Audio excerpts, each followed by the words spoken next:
The city of Inverness lies on Scotland's northeast coast. The northernmost city in the United Kingdom, Inverness is located in the Great Glen, at its northeastern extremity, where the River Ness empties into the Beauly Firth. It is a city of great historical importance in the Scottish Highlands, and is recognized as its cultural centre. Here's a look at some of the best places to visit while in Inverness.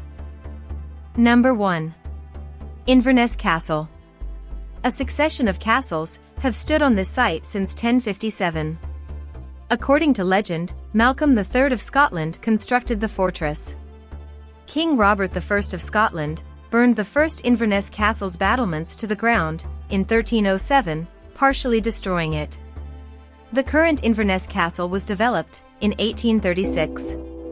A system of gas, light, and water was installed to modernize the castle. Number 2. Falcon Square.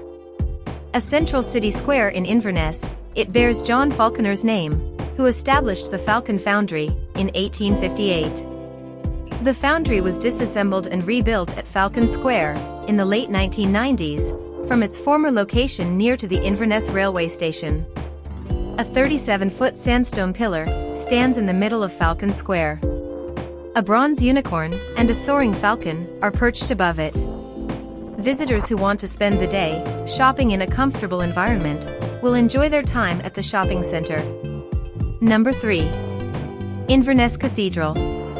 The foundation stone was laid by the Archbishop of Canterbury, Charles Longley, in 1866, and construction was complete by 1869. One of the city's many churches, Inverness Cathedral is one of the most impressive, thanks to its towering pink sandstone turrets that watch over the River Ness. The Gothic-style building from the 19th century is noticeably absent of spires. Despite including them in his original plan, architect Alexander Ross had to eliminate them due to a lack of funding. Number 4. Cawdor Castle and Gardens. The castle is best known for its literary association with William Shakespeare's play, Macbeth, in which the main character is transformed into Thane of Cawdor. The story is a work of fiction, as the castle itself, which is never specifically mentioned in Macbeth, was constructed many years after the reign of the 11th century King Macbeth. A hawthorn tree, dating from 1370, acted as a sign to the first Thane to build a castle here, and today the exquisite grounds of this fairy tale garden, with its vibrant flower beds, are well worth a visit. Number 5. Loch Marie. A deep Pleistocene valley, the biodiversity in Loch Marie is renowned. It is home to one of Great Britain's highest breeding populations of black-throated divers, and also supports a significant otter population. Due to its natural pathways and camping areas, it is a popular destination for hikers. The more demanding mountain trail, a 6-kilometer circular tour, offers a memorable perspective over Loch Marie and the majestic mountains that make this part of the Highlands so popular. Number 6. Loch Ness. Famous around the world as the alleged home of Nessie, the Loch Ness Monster. Visit the Loch Ness Center and exhibition to find out more about the mythical animal that resides in the lake. These entertaining exhibits have fascinating information about the monster and the surroundings.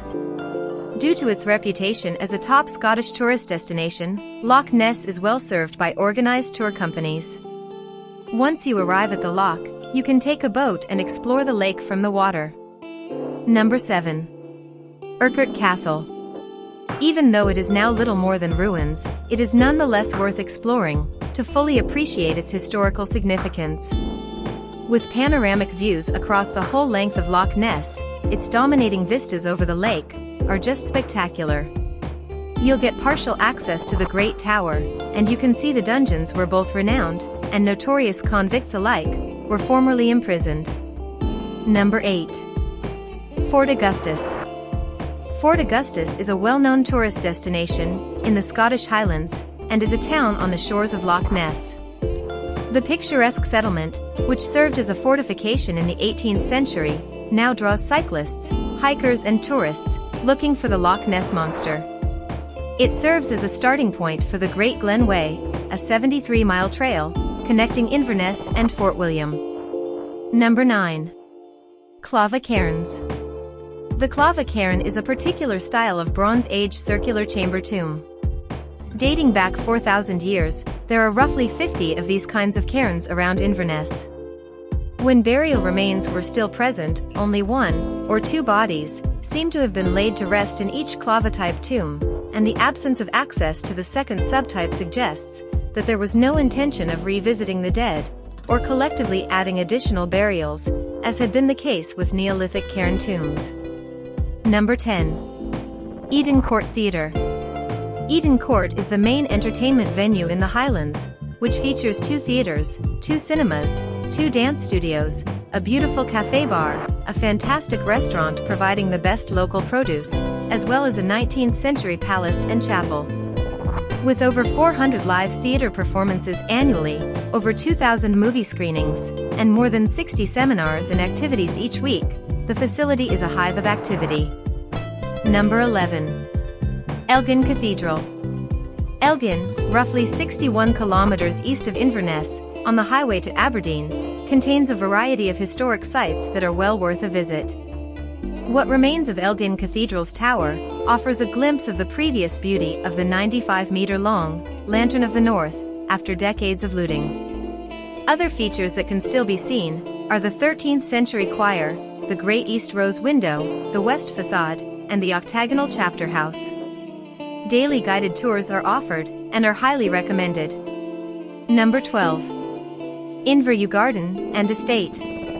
A botanical garden in the Scottish Highlands, it is famous for the scope of its collection, and is situated in Wester Ross, close to the north of Pulwey. Osgood Mackenzie built the garden in 1862 on the arid terrain, on the 2,100-acre farm his mother had purchased for him. The initial difficulties involved providing soil and a wind shelter. To solve the problems, he planted a mixture of large trees and shrubs. Number 13. Historic Fort George. Fort George is a large 18th century fortress. Soon after the Battle of Culloden, this enormous artillery fortification was constructed, in an effort to control the vanquished Highlanders. Additionally, it acted as a continual reminder of England's rule over Scotland. Along with other military facilities, including the armory and barracks, the fort also houses the Queen's Own Highlanders Regimental Museum. Number 14. Culloden Battlefield Visitor Centre. The final major conflict waged on Scottish soil took place at Culloden on April 16, 1746, and it was there that Scotland's and the Stuarts' fate was decided. With first-person stories of the conflict, and a 360-degree film that accurately depicts the day's events, the visitor center at the historical site is a must-visit. Don't forget to take in the breathtaking battlefield views from the rooftops as well. Also of interest are the gravestones of the Scottish clans. Number 15. Loch Assynt and Ardvreck Castle. Standing on a rock outcrop lies the ruinous structure of Ardvreck Castle. The building, which dates to around 1490, is linked to the previous landowners, the MacLeods of Assynt. 35 kilometers north of Ullapool, around the lovely Loch Assynt, is where you may find some of the Highlands' most breathtaking scenery. Anglers like this amazing picturesque setting for its salmon and trout fishing, as well as its breathtaking mountain views. Hope you liked this video. For more videos like this, please subscribe to our channel.